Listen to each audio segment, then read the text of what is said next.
we treat each other well here at this show. Hopefully you get treated better. I mean, if not, hey, she got. I heard she got them hands.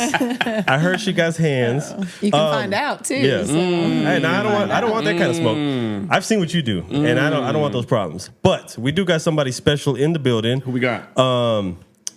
We got somebody who they're no stranger to laying fists on people's faces. I really thought you was gonna say she's no stranger to danger, and I was going to take these headphones off and walk right out the fucking building. Dude. But you made me proud just now. I appreciate it, man. Look at you. Look at us. Look at us. Look, man, this ain't 1995. Come on, man. You need to calm down.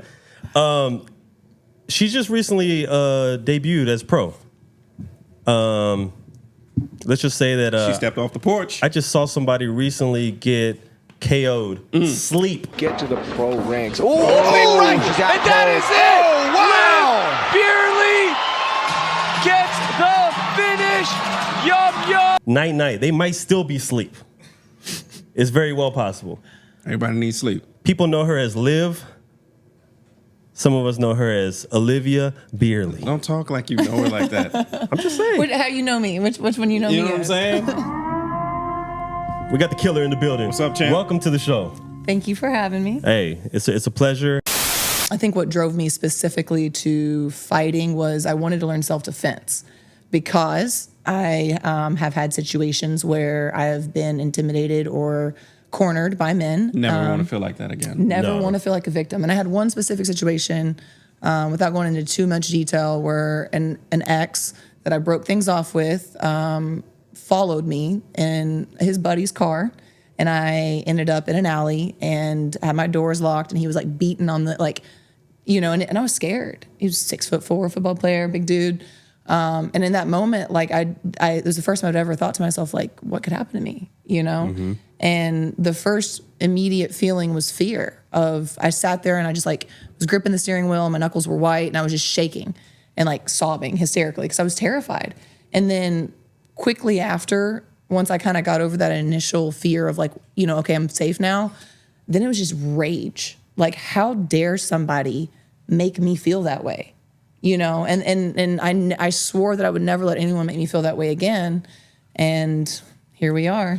Which is constructive when you think about it, because a lot of other people in those positions, they make the wrong decisions because you make an emotional decision. So for them, it's, I'm gonna go get a gun, right, or something like that, rather than that's the go-to. Yeah, I'm gonna teach myself to be in this position. So maybe the fear doesn't go away, but you know, there's a calm in knowing that ultimately I'm prepared for this. Right. No matter how it goes, I'm prepared. Exactly. So even if I'm dealing with fear, I'm prepared. Yep. So you're never gonna have me in this position again. I will be trained to act the next time. Yeah, and it's like you can't control like things that happen in life, and I know I understand that. But for me, it's like I'm gonna have total and complete control over my actions and my responses, and so I took action. That's exactly what it is. Every discipline, that is the key word. It's a discipline. It's a as an adult, the goal is you want to master yourself, and that is a big form of mastering yourself. Is not flying off the handle. I'll teach myself. Yep. How to be disciplined at something, so I'm always prepared for life. Yeah, That's no, dope. And yeah, I'm glad you told that story because you don't hear that story a lot when fighters are expressing how they began or how they came to love the sport. A lot of times it's influence from just watching fights themselves, But to hear a story like that's more meaningful in my opinion because you made a change, right? And to make sure you were never going to be in a unfortunate position like that again. So it's dope to hear stories like that because these are just the real life stories that people go through, but not everybody reacts the same way or makes that same change. I would argue that if people are being honest with themselves, I think a lot of stories when it comes to especially mixed martial arts come from that. Yeah. But that's not something you want to say. Like, not too many people want to be like if you've ever rolled with somebody, it's not an enjoyable experience. Mm-hmm. When somebody's on, like you want to muscle up, you want to get somebody off of you. Nobody wants to get really punched in the face. That has to come from a internal desire. You come from bullying, or you come from a situation that was unstable or uncertain. Yeah. Or, you know what I'm saying? Right. And I think that a lot of those stories come from that, but people don't like to be vulnerable enough to admit it. Of course. And I found that every time that I've opened up about it, because at first it it is, I don't want to say embarrassing, but nobody really enjoys talking about that type of thing. No, it's a power. It's a power to that. It is. It's a superpower.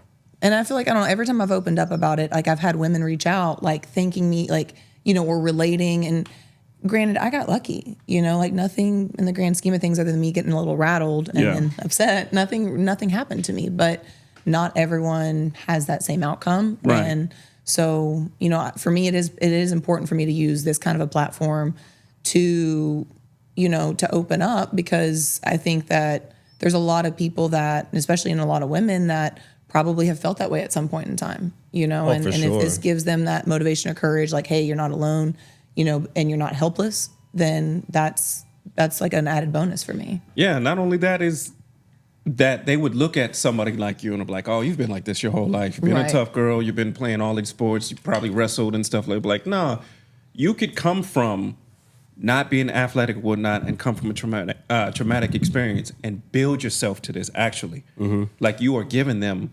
options on life. So, that's a very powerful thing. Yeah, hopefully what people would, especially women, what they'll take from, what you've said just now is, maybe they might take that step. It's something maybe they didn't know was an option. Not everybody knows a fighter or somebody who's already involved in that. And, to hear it, and I've seen some of your, support system, and it's like people love you. It's crazy the support. Like, you see people who just do their like traditional comments, like, on social medias and things of that sort. But you can see people who really support, and they want to see you win. They want to see you do well. And those could be the same people that might be having something going on. Right. And, what you do and what you say, it could be the motivation they needed. They see you fight, but then when they see you speak, it's a whole nother thing. So, it's good. I'm glad you expressed that story to us. Yeah. So not to start everything off on a, No, but that's what we do. Right. Like I like real conversation. I like the in-depth conversations. That's what we do. The areas in which we work and the things that we've been around. Right. These are like, we like to dig in and dive in and do deep dives and stuff like that. So sure. Yeah, it's coming. And side note, if there is anyone watching that's in the San Antonio area and you are interested in getting involved, hit me up. Like, I will partner up with you. I'll make sure that you get a good first experience.